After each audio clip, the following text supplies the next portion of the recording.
Telugu digital media network లో political కేటగిరీలో number 1 కేవలం 72 గంటల్లో 1,50,00,000 వ్యూస్ పైగా పాపులర్ టీవీ నెట్వర్క్. ఇప్పుడు ఈయన సీఎం గా వాళ్ళందరినీ అందులో ఉన్న నాయకులందరినీ ఒకే తాటిపైన ఉంచి లీడర్ గా ఉండగలరు అని అనుకుంటున్నా.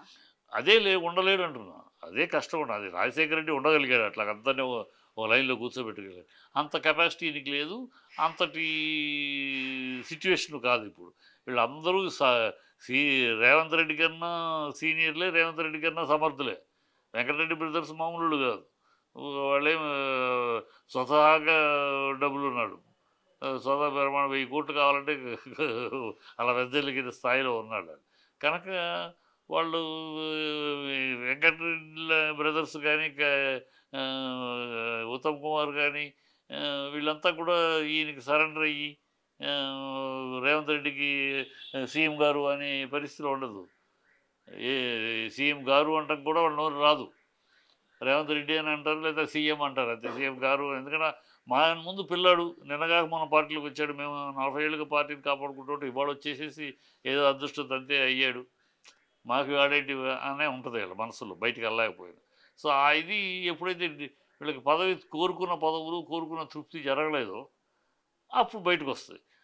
వాళ్ళు కోరుకున్నట్టు వాళ్ళు తృప్తిపరిచే విధంగా సీఎం ఎంతవరకు పదవులు పొందారు చేస్తారో రేపు తెలుస్తుంది కదా.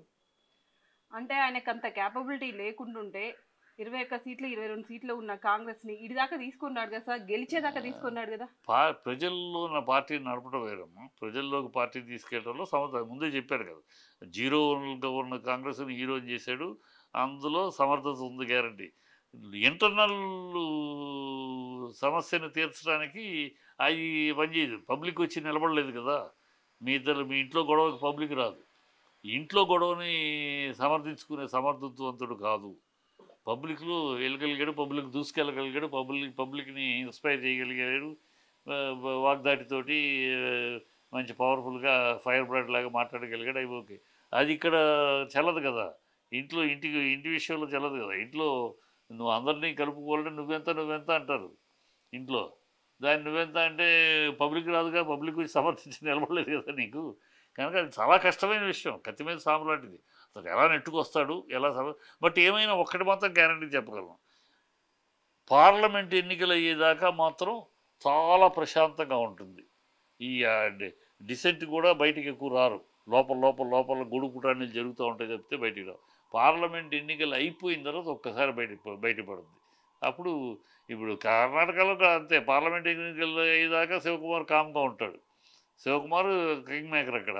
శివకుమార్ని ఏదో ఒప్పించి మొత్తానికి ఉంచారు. ఇప్పుడు పార్లమెంట్ అయ్యేదాకా ఆగుతాడు. పార్లమెంట్ అయినాక నేను ముఖ్యమంత్రిని అంటాడు. నన్ను ముఖ్యమంత్రి ఇవ్వండి, లేకపోతే నేను పార్టీని చీల్చేస్తానంటాడు. అదే జరుగుతుంది. పార్లమెంట్ ఎన్నికలు అయినాక కర్ణాటక తెలంగాణ సినారియో వేరే రకంగా ఉంటుంది. మంచి ఎంటర్టైన్మెంట్ ప్రజలకి. వీళ్ళు రోజు తిట్టుకుంటారు, టీవీలో చూడొచ్చు మనం. ఇప్పుడు ఈ 5 ఏళ్ల వరకు బీఆర్ఎస్ ఏం చేస్తారు సార్? సైలెంట్ అపోజిషన్లో ఉంటామమ్మా. ఏం చేస్తాం? అపోజిషన్గా మా బాధ్యత మేము నెరవేరుస్తాం. వీళ్ళ తప్పుల్ని ఎప్పటికప్పుడు ప్రజల ముందు నిలబెడతాం. మేము ఇచ్చిన పథకాలు కంటిన్యూ చేస్తారా, మీరు ఇచ్చే పథకాలకి డబ్బులు ఎక్కడి నుంచి తెస్తున్నారు, ఎవరి మీద మోతవా, ఇవన్నీ బయట ప్రజలు పెడతారు. ఎవరి నెత్తి మీద పెడతారు. ఇప్పుడు 200 మీటర్లు 200 వాల్ట్లు ఫ్రీ అన్నాం మీరు, కరెంటు ఫ్రీ అన్నప్పుడు మరి ఆ భారం ఎవరి మీద వేస్తారు? మిగతా వాళ్ళ మీద వేస్తారా? మిగతా ప్రజానీకం మీద వేస్తారా? మధ్యతరగతి 250 వాళ్ళు వాడే వాళ్ళ మీద వేస్తారా? ఎవరి మీద వేస్తారు? భారం ఎవరి మీద పడుతుంది? ఇవన్నీ మేము బయటికి తీస్తాం కదా. బయటకు తీసి ప్రజల ముందు పెడతాం. ప్రజల ముందు వీళ్ళని దోషులుగా నిలబెడతాం కదా. అందులో అవినీతి చేయకుండా వీళ్ళు నడపరు. ఎందుకంటే కాంగ్రెస్కి అలవాటు సూట్ కేసులు వెళ్ళాలి. రాజశేఖర రెడ్డి గారి పీరియడ్లోనే దిగ్విజయ్ సింగ్ వచ్చేవాడు సపరేట్ ఫ్లైట్లో, సూట్ కేసులు వేసుకెళ్ళేవాడు.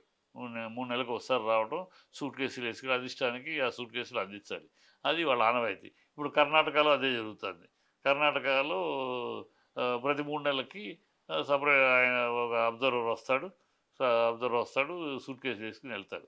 వీళ్ళ కార్యక్రమం అది. రాష్ట్రాల్లో అధికారంలోకి వస్తే ఆ సూట్ కేసులు కేంద్రానికి వెళ్ళాలి, వీళ్ళ సెంట్రల్ ఆఫీస్కి వెళ్ళాలి.